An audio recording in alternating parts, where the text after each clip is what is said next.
A day as a cleaner and a gold digger. Hi everyone, come and clean with me. So ato ni limpyuhan ang office ni Uncle kay perti na jud aning hugawan no. So mo na ako kugihan kay kudiha. So trapo-trapo ta. Syempre para musinaw sad ni iyang kuan iyang office dere kay maulaw pud ta.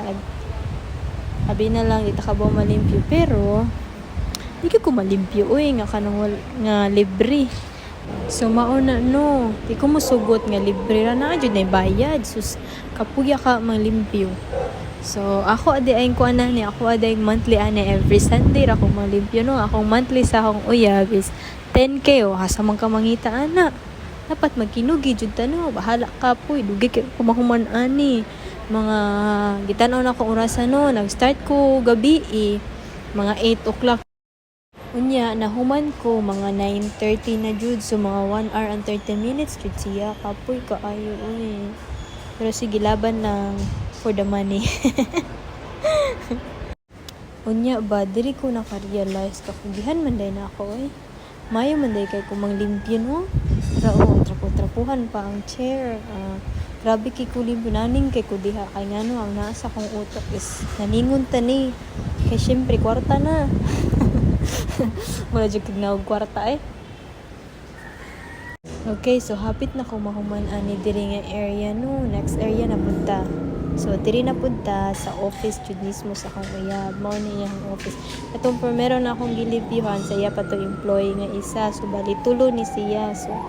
So dugay-dugay jud siya mahuman. Grabe kay akong tinrapo diha.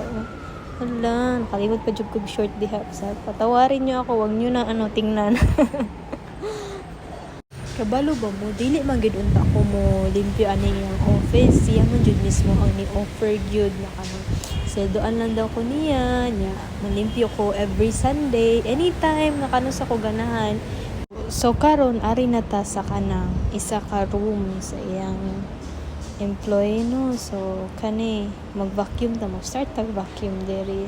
Day, kababa ko sinatabo na ko dira day, nasamad ako yung TL day, kaya nasipit siya sa vacuum day, pero tudyong sakita day, nagdugo-dugo day, so mas tadugay pa jud ko na humanday, kaya syempre nagpahuway sa ako, kaya sakit kay akong TL, nga nagutaw, wala na short ng babae, so among gugod pakialam, so naaramang gugod ko sa sod, so wala ako nag-short ng system ako, pwede naman nyo makita day, ako naman siya gikat-kat. Makugihan jud ang tao no, basta kanang kuan kanang kwarta na ba. Basta kanang may sweldo pa, makugihan jud ka mo trabaho, pero kung wala gani sweldo no kapuya oy.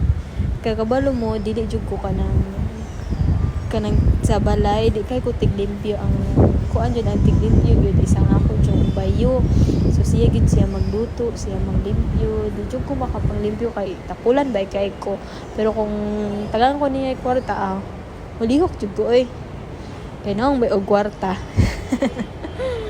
So that's it for today's video. Thank you for watching and thank you for listening. First time na ako nag voice record.